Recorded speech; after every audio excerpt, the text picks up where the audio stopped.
goes the weasel.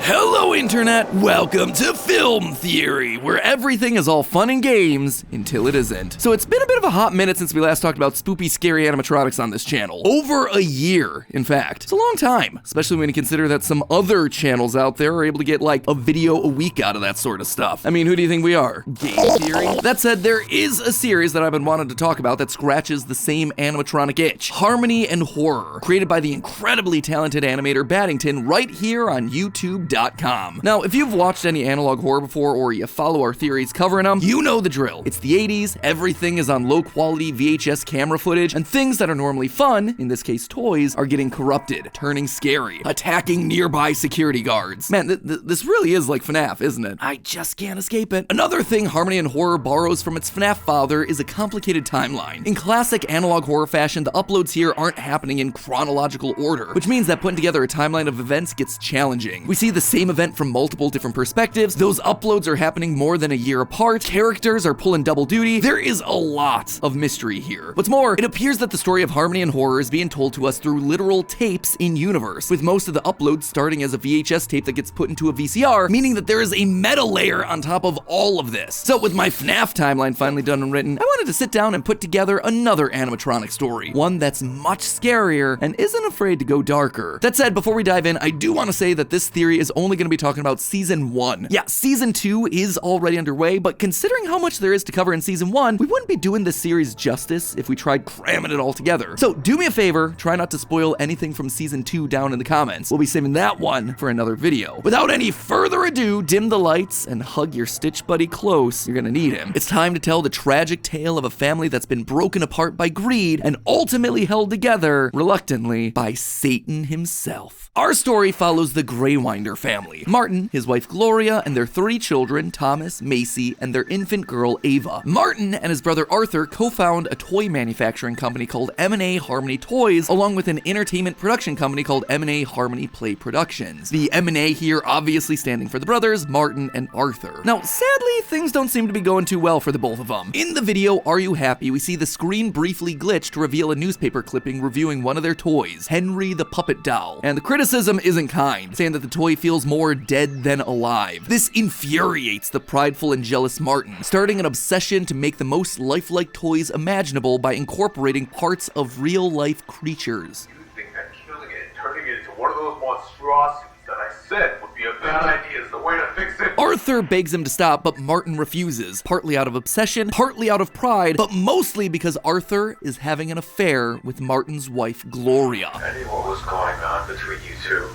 Martin, stop like that. With his life crumbling around him, Martin becomes angry and violent, especially towards his son Thomas. My daddy loves me. He loves me so. Even if he beats me though. It gets bad enough that the police eventually have to intervene, as we see in the video Rebirth. Do you know why you're here today? Does it have anything to do with me and Harmony? Your son? No. By 1982, Martin's become a full-on murderer. We see this in the videos Are You Happy? And What Went Wrong, 2 archives of the local children's show that Martin produces through Harmony Play Productions. And what they depict is, it is truly disturbing. In the videos, 2 children and their dog Bonzo visit a traveling toy maker in the hopes that he'll make them the perfect toy. The toy maker agrees, but is sad because he can't make the toys more lifelike. My toys can blink, but they can't see. My toys can walk, but they can't dance. My toys can eat, but they can't taste. Can't make the toys more lifelike, huh? It's almost like art imitates life. Regardless, the kids offer to help the toy maker out, so he sends them out on a series of fetch quests. This includes bringing back a needle and thread, paint and fabric, and perhaps most strangely, their dog, Bonzo. What do you need him for? The toy needs to be happy. Don't you want it to be happy? This then becomes his first monstrous creation, a giant living version of Stitch Buddy with the spirit of the dog inside of it. Bonzo, bad.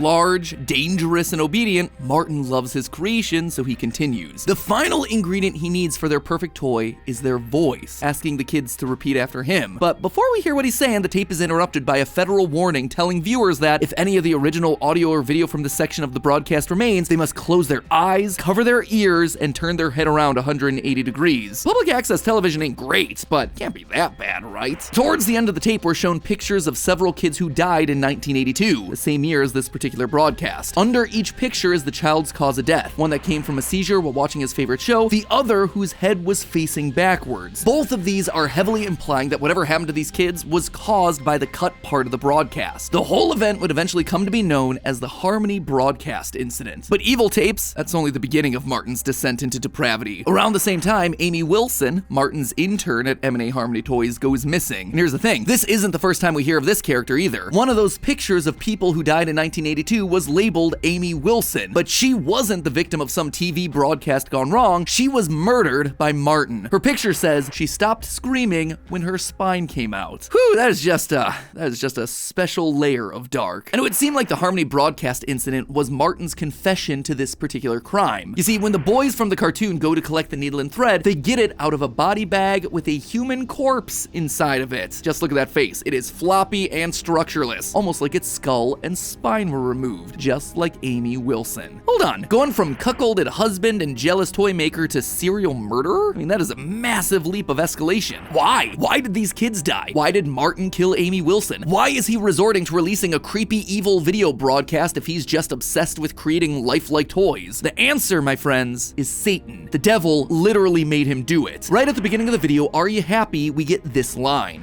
Andrew, you interrupted my dream. I was dreaming about a man dressed in red with ice cream cones on his head. That's ridiculous, Marcus. A man dressed in red with ice cream cones on his head. Ice cream cones or horns. Later, in What Went Wrong, we actually see the silhouette of this very man. It's a figure that's so intimidating, it scares the toy maker. Please, I just need more time. You just need to give me more time. You just need to give me more time. No.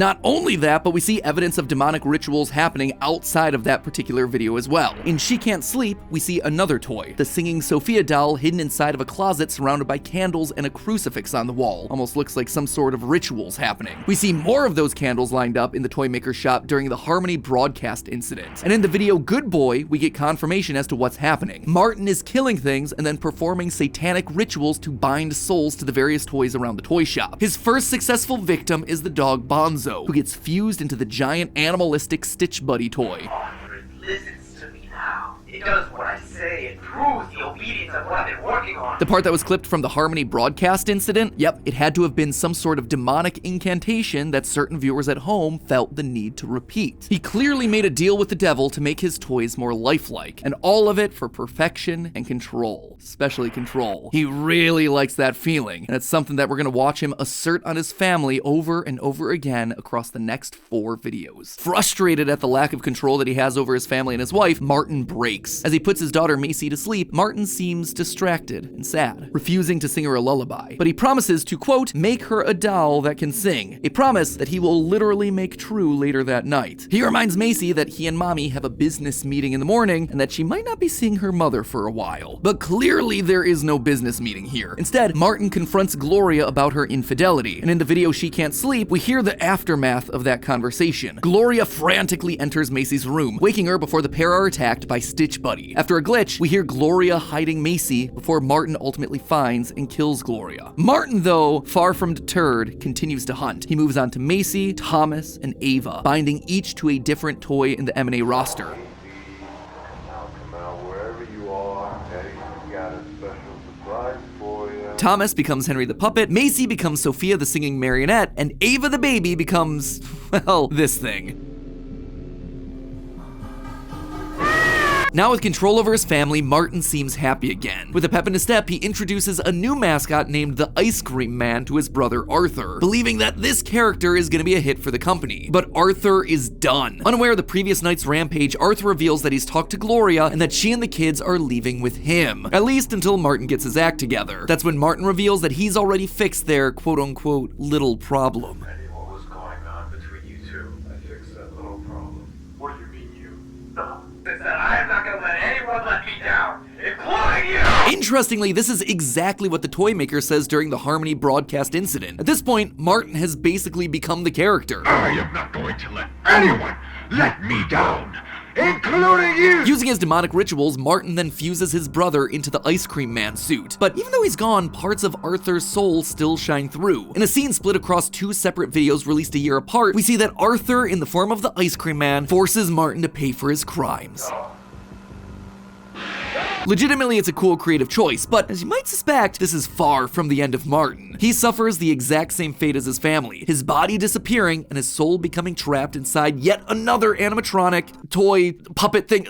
Everything's been used! I suppose you could say he always comes back. This time, though, we're dealing with the creepy clown known as the Jester. At this point, the outside world considers the Grey Winders to have vanished. We see a news report in the video Local 13 detailing a police raid on the Grey Winder household. While they find no signs of Martin or his family, they do discover the bodies of 8 other victims, with their limbs cut off and their skin empty, presumably the people that he killed to make his first wave of monstrosities. With the Grey Winders now gone, some other corporate entity swoops in and buys the business, taking over the M&A Harmony toy store and continuing to sell the evil dolls. So is that the end? Obviously not. We find out exactly where the family is these days thanks to the title of the next video, which is this. If you're an ARG veteran, you'll recognize this as an encrypted sentence in a simple Caesar cipher. If you shift each of the letters in the title back by 1, it reads, "They are inside the building." Their souls are still trapped there, inside the toys, begging for release, bashing their heads against the wall in an attempt to escape. And bit by bit, they're losing themselves to whatever demonic curse that Martin cast on them. In I Want a Toy, we see the Henry puppet doll sing before breaking down as a literal demon crawls out of his head. In Don't Cry, if you refuse to sing with Sophia, her face opens up and a demonic tentacle comes out to attack the viewer. And in Goodbye My Loved Ones, Arthur's spirit straight up tells us that he doesn't have much time left. I don't have much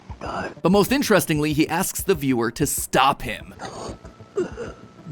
Stop him from what, exactly? From attacking and hurting innocent people. Several of the videos feature the toys at the M&A Harmony toy store coming to life, attacking the security guards, crawling through the vents to get to them. And one shot here features a grotesque pink monster. That right there, that is Arthur. That is what he's been cursed to become. And through it all, Martin's soul is still within the Jester, haunting the store right alongside the rest of them, trapped in a nightmare of his own creation. Now, we could certainly leave things there, and we'd already have ourselves a tragic, compelling story. A man so obsessed with creating perfection that he ends up being the downfall of his own family. But we're not done yet. You'll notice that one member of the family avoided being stuffed into an animatronic suit, as it were. Martin's wife, Gloria. For whatever reason, she isn't transformed into a toy, and she isn't cursed in the same way as the rest of her family. So where then is she? She can't have been the only one to have escaped, right? Right, she's here too. Throughout all of the videos, if you pay attention, you'll notice a ghost appearing in the background of several shots. She appears in Are You Happy as a ghost lingering in the background. In Through Broken Windows, she's behind the image of her son. In Wake Up Bonzo, she's emerging from the shadows. In Henry.mp4, she's staring into the toy shop. And most importantly, in Goodbye Arthur, she's reaching a hand out and begging the viewer to come with me. But why? Why has she invaded these tapes, this archive of all of Martin's sins? Why is she breaking the fourth wall to tell us to come with her? Why is she talking to us? Well, it's because we are Martin. We are the Jester. We are literally the bad guy of this story. Rewatching these tapes over and over and over, obsessing over the details of our life, trapped inside of this nightmare. At the top of the theory, I mentioned how most of the uploads in the series begin with a VHS tape being inserted into a VCR. What I didn't mention is that if you look closely, you can see the reflection of the character watching the tapes inside the television screen. That right there is a great detail. And whose reflection is staring back at us every time? Martin, the Jester. He's watching the tapes. And Gloria is using the tapes to try and get through to him, to us. In the season 1 finale, Come Back to Me, Gloria's twisted face calms, the wide-eyed scream becoming a solemn sadness. It's here that she reveals that she was the one playing these tapes for us, showing us the story, begging Martin to see what he's done, how he's hurt the family, how they were all proud of him before his deal with the devil, how he can still come back to them and make things right. And for a minute, it seems like there might be hope. The beginning of this video reveals that the field from Rest Assure, where all his fears and regrets from his life can't hurt him, that was actually where he had his first date with Gloria, where they started their relationship, which led to their family. That's a place where he doesn't have to be the Jester. monster. He doesn't have to be the toy maker or whatever his deal with the devil turned him into. But Martin can't come back. At least he doesn't want to. Whether it's because of his rage or his regret or his corruption, Martin is too far gone. He breaks the television and banishes Gloria's spirit as the screen shatters. So there you have it. That's Harmony in Horror Season 1. Or at least the best I could do at putting together this fragmented narrative into the heartbreaking story of a man's destructive need for perfection and control. As I mentioned before, Battington has already started Season 2. So if you want to get there before I do my next theory, go check it out. Link is down in the description below. And hey, if there are other little-known online series that you want me to check out, leave them down in the comments. I'm accepting all recommendations. Bonus points if there are no animatronics or possessed spirits. But hey, if you want to check out some more killer content, why don't you go check out our brand new Style Theory channel, all about fashion, beauty, and hygiene. That sounds a bit strange. Yeah, I get it. Seems like a weird subject to theorize about, but I promise that you're gonna be surprised by what you find there. For example, have you ever wondered whether or not you could be allergic to color? Well, I was inspired to ask that very question from the Netflix series Wednesday. It's actually a much more interesting and complicated question than you might initially think. So go and check that video out if you're interested. Link is on screen right now. Or if you're looking for more animatronic adjacent horror, our coverage of the Walton Files is to the right, as another scary and very dark series. Anyway, as always, my friends, thank you for watching, and remember, it's all just a theory. A film theory. And cut.